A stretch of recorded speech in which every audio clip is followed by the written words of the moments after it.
berjalan dalam firman-Mu, hatiku siap.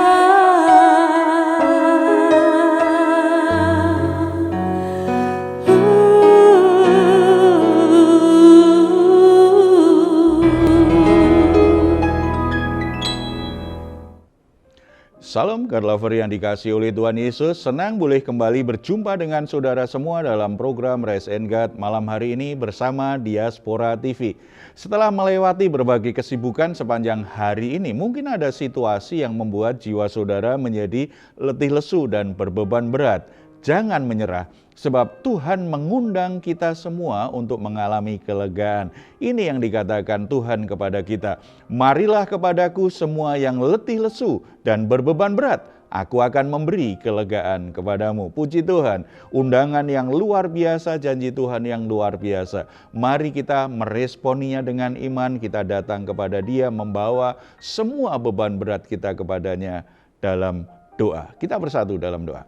Bapa di surga, kami ucap syukur karena luar biasa anugerah-Mu kepada kami semua. Tuhan tahu betul bagaimana keadaan kami saat ini. Tuhan tahu kondisi hidup kami yang berbeban berat.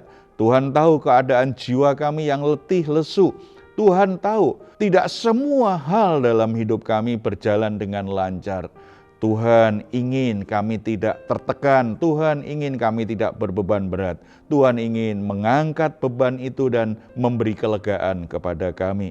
Bapa, kami datang membawa semua hal yang menjadi beban berat hidup kami. Kami sangat percaya firman-Mu. Tuhan, tolong kami, kuatkan kami, dan Tuhan beri kami kelegaan, sukacita untuk menjalani semuanya. Kami sangat percaya Tuhan juga akan membuka jalan keluar yang terbaik. Masalah-masalah kami satu persatu akan selesai dan kami akan menikmati kemenangan di dalam Engkau. Sehingga lewat permasalahan itu nama Tuhan dipuji dan dimuliakan. Bapa, saat ini kami siap untuk merenungkan dan mendengarkan firman-Mu. Mari Engkau berbicara kepada kami lewat kebenaran firman Tuhan yang akan disampaikan oleh hamba-Mu sebentar. Dalam nama Tuhan Yesus kami berdoa. Amin.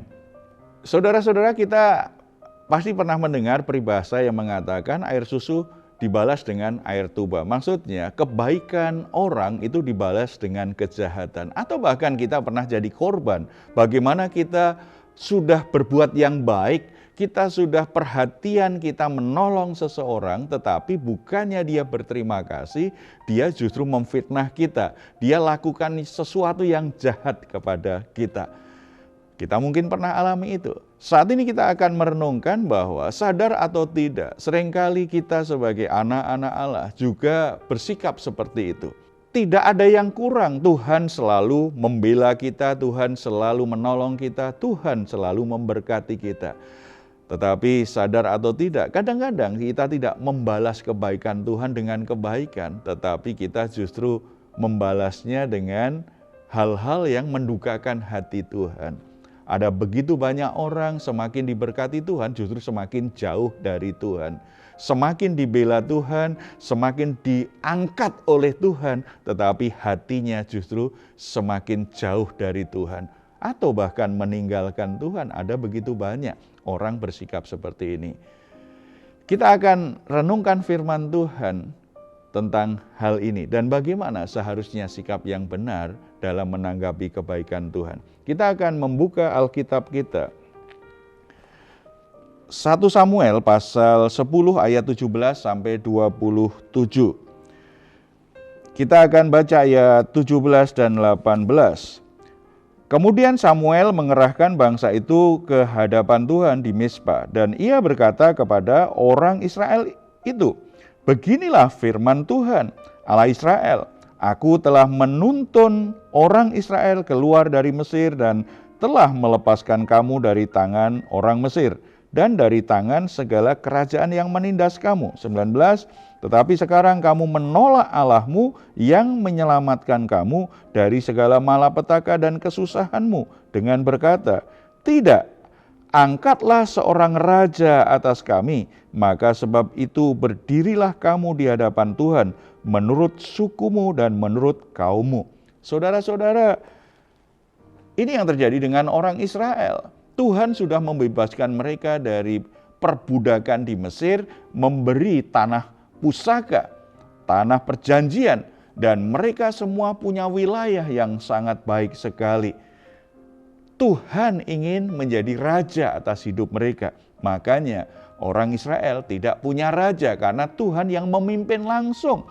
Tetapi ternyata umat Israel tidak puas dengan kondisi itu dan menolak kepemimpinan Allah sebagai raja. Mereka ingin punya raja seperti bangsa yang lain. Dengan kata lain, aku tidak mau lagi engkau perintah langsung. Aku ingin punya raja seperti bangsa yang lain. Ini kan seperti membalas air susu dengan air tuba. Kebaikan Tuhan, kesetiaan Tuhan, pengorbanan Tuhan itu mereka lupakan sedemikian rupa. Dan mereka berpikir yang lebih baik adalah kalau kami punya raja seperti bangsa yang lain. Tetapi memang luar biasa kesabaran Tuhan, anugerah Tuhan, kasih karunia Tuhan itu luar biasa. Tuhan tidak mau rencananya gagal untuk umat Israel. Akhirnya Tuhan punya cara untuk memenuhi permintaan mereka, untuk meresponi penolakan mereka, tetapi dengan caranya. Jadi tidak sepenuhnya sebenarnya mengikuti keinginan mereka. Tuhan kemudian memilih seorang yang bernama Saul. Ini merupakan kedaulatan Tuhan, ini merupakan haknya Tuhan menentukan siapa yang jadi raja dan Tuhan kemudian mengurapinya. Nah, pertanyaannya, mengapa Saul yang dipilih Tuhan? Apakah dari sekian banyak orang yang ada di bangsa Israel, Saul ini laki-laki terbaik, laki-laki yang paling mulia, laki-laki yang paling hebat? Ternyata bukan. Ini cara Tuhan ini. Kalau cara manusia, apalagi secara politik, pasti akan ada banyak ketentuan-ketentuan yang pusatnya pada kehebatan dan keunggulan orang tersebut. Tetapi yang dipakai Tuhan untuk memberikan raja, memberikan seorang raja kepada umat Israel tetap sesuai dengan rencananya. Saul dipilih Tuhan karena ada beberapa pertimbangan ini. Yang pertama, yang paling utama, karena Saul adalah orang yang rendah hati. Orang yang rendah hatilah yang dipilih Tuhan dan dipercayakan Tuhan dengan jabatan tertentu, dengan kekuasaan tertentu. Karena orang yang rendah hati ini akan menjadi orang yang bisa dipercaya Tuhan ini. Apa buktinya bahwa Saul itu orang yang rendah hati sehingga diberkati Tuhan, dipilih Tuhan dan diberi jabatan yang begitu mulia? Kita bisa lihat di ayat yang kita baca mulai ayat 20. Lalu Samuel menyuruh segala suku Israel tampil ke muka, maka didapati suku Benyamin. Sesudah itu disuruhnyalah suku Benyamin tampil ke muka menurut kaum keluarganya. Maka didapati kaum keluarga Matri. Akhirnya disuruhnyalah kaum keluarga Matri tampil ke muka seorang demi seorang. Maka didapati Saul bin Kis. Tetapi ketika ia dicari, ia tidak diketemukan. Dua-dua, sebab itu ditanyakan pulalah kepada Tuhan, apa orang itu juga datang kemari? Tuhan menjawab, sesungguhnya ia bersembunyi di antara barang-barang. 23, berlarilah orang di sana dan mengambilnya dari sana. Dan ketika ia berdiri di tengah-tengah orang sebangsanya, ternyata ia dari bahu ke atas lebih tinggi daripada setiap orang sebangsanya. Saul ini tipe orang yang tidak suka menonjolkan diri. Bahkan cenderung lebih baik aku sembunyi supaya aku tidak jadi raja. Aku tidak dipilih jadi raja. Saudara-saudara, orang yang rendah hati itu tidak punya ambisi yang begitu berlebihan, ingin menonjolkan diri supaya dia bisa merebut kekuasaan yang dia inginkan. Orang yang rendah hati itu cenderung untuk menyembunyikan dirinya, bahwa dia punya kemampuan, bahwa dia punya kesanggupan. Karena orang yang rendah hati itu senantiasa berpikir bahwa kelayakan itu harus dari anugerah Tuhan. Bukan karena kehebatannya sendiri. Bukan karena kepandaiannya sendiri. Ini yang dimiliki oleh Saul. Saul tidak mau menonjolkan dirinya, bahkan akhirnya sembunyi karena dia sadar, aku nggak layak jadi raja. Aku nggak pantas jadi raja. Sementara mungkin ada begitu banyak orang menganggap dirinya paling pantas. Aku yang pantas jadi raja. Aku yang pantas dapat kedudukan ini. Karena aku pintar, karena aku pandai, karena aku hebat. Karena aku memang pantas untuk mendapatkan posisi itu. Sehingga banyak orang melakukan berbagai macam cara, melakukan berbagai strategi yang kadang-kadang melanggar aturan-aturan yang berlaku karena merasa aku pantas untuk mendapatkan kekuasaan ini. Orang-orang yang dipilih Tuhan untuk mendapatkan jabatan tinggi, untuk mendapatkan kekuasaan, untuk diberkati oleh Tuhan adalah orang yang rendah hati. Tanda pertama, tidak suka menonjolkan diri, tidak suka meninggikan diri dan merendahkan orang lain. Dan yang kedua, tanda bahwa Saul itu orang yang rendah hati, itu kita bisa baca di ayat yang ke-27. Setelah Saul itu ditemukan, kemudian seluruh bangsa teriak, hidup raja. Artinya mereka menerima Saul sebagai raja, tetapi ada orang-orang Dursila berkata, masakan orang ini dapat menyelamatkan kita? Mereka menghina dia dan tidak membawa persembahan kepadanya.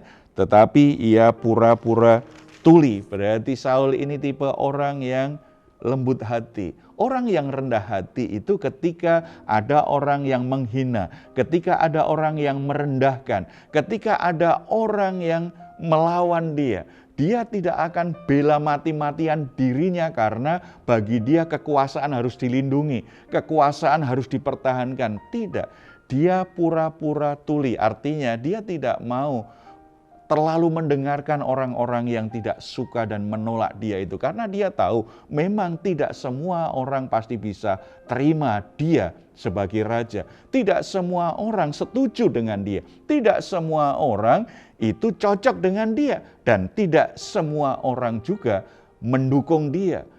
Dalam kepemimpinan selalu ada orang yang mendukung luar biasa, ada orang yang mendukung di saat-saat tertentu, ada orang juga yang kritis terhadap dia, tetapi ada juga yang melawan, yang menolak. Itulah konsekuensi kedudukan. Dan Saul ternyata mengerti karena dia bisa lakukan itu karena dia orang yang rendah hati. Hanya orang-orang yang rendah hati yang tetap bisa meresponi secara positif kritikan orang, cercaan orang, serangan orang terhadap dia sebagai pemimpin. Saudara-saudara yang dikasihi oleh Tuhan, belajar dari Saul. Saul orang yang rendah hati. Saul orang yang tidak suka menonjolkan diri, meninggikan diri dan merendahkan orang lain, meremehkan orang lain. Saul tidak mau bereaksi negatif terhadap kritikan, terhadap cercaan, dan terhadap penolakan. Dia lembut hati meresponinya. Orang yang seperti ini adalah orang-orang yang akan diberkati Tuhan. Orang-orang yang akan dipercaya Tuhan dengan jabatan yang semakin naik. Dengan kekuasaan yang akan menjadi saluran anugerah Tuhan bagi orang-orang yang dipimpin. Bagaimana dengan hidup kita saat ini? Apakah saudara orang yang rendah hati? Atau saudara menilai diri saudara terlalu tinggi dan selalu ingin menonjolkan diri? Kalau ingin diberkati Tuhan, kalau ingin dibela Tuhan, mari kita semua belajar rendah hati. Kita bersatu dalam doa. Bapa di surga, kami mengucap syukur karena dalam anugerah-Mu Tuhan selalu memberi kami kesempatan selalu mempercayakan berkat dalam hidup kami. Tetapi Tuhan akan senang kalau kami menjadi rendah hati. Kerendahan hati kami akan Tuhan nilai dan akhirnya Tuhan percayakan kami berkat-berkat yang lebih besar, berkat-berkat yang lebih banyak, jabatan yang semakin tinggi. Tetapi ketika kami tetap rendah hati, Tuhan tetap percayakan kami dan Tuhan tetap lindungi kami. Oleh sebab itu Bapa, hamba-Mu berdoa untuk setiap saudara-saudara yang saat ini sedang bergumul, sedang berdoa, sedang berjuang untuk mendapatkan promosi dalam pekerjaan mereka, untuk mendapatkan promosi dalam jabatan mereka, untuk mendapatkan kesempatan lebih tinggi. Roh Kudus kiranya mengajarkan kepada mereka yang paling penting supaya mereka dipercaya Tuhan adalah kerendahan hati mereka. Ampuni kalau selama ini kami menilai diri kami terlalu tinggi, bahkan menganggap semua hal yang kami capai, baik itu jabatan, baik itu berkat, baik itu fasilitas, apapun yang bisa kami lakukan, kami menyombongkan diri sepertinya itu memang pantas kami terima karena kami hebat, karena kami pandai. Kami lupa bahwa itu semua karena anugerah Tuhan. Tolong kami semua Bapa supaya kami semua bisa menjaga hati kami. Kami tetap rendah hati keadaan apapun. Termasuk ketika Tuhan bawa kami naik, kami tetap rendah hati. Kami tetap selalu ingat itu semua kepercayaan dan anugerah Tuhan. Berkat Tuhan bagi kami semua. Berkati anak-anak-Mu yang menduduki posisi-posisi penting di pemerintahan.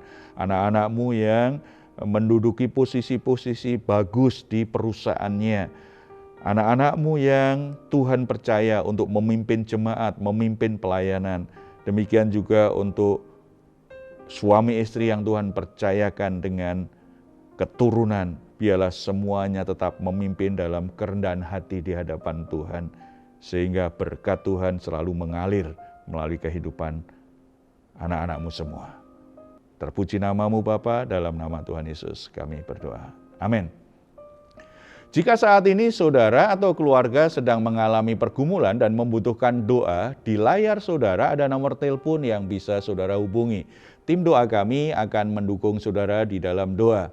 Silahkan jika saudara ingin memberikan komentar, tuliskan komentar saudara di ruang komentar yang ada di channel Diaspora TV. Puji Tuhan, sebelum kita berpisah mari kita perkatakan bersama-sama Mazmur 4 ayat 8 sampai 9. Engkau telah memberikan sukacita kepadaku lebih banyak daripada mereka ketika mereka kelimpahan gandum dan anggur. Dengan tentram aku mau membaringkan diri, lalu segera tidur, sebab hanya Engkaulah ya Tuhan yang membiarkan aku diam dengan aman.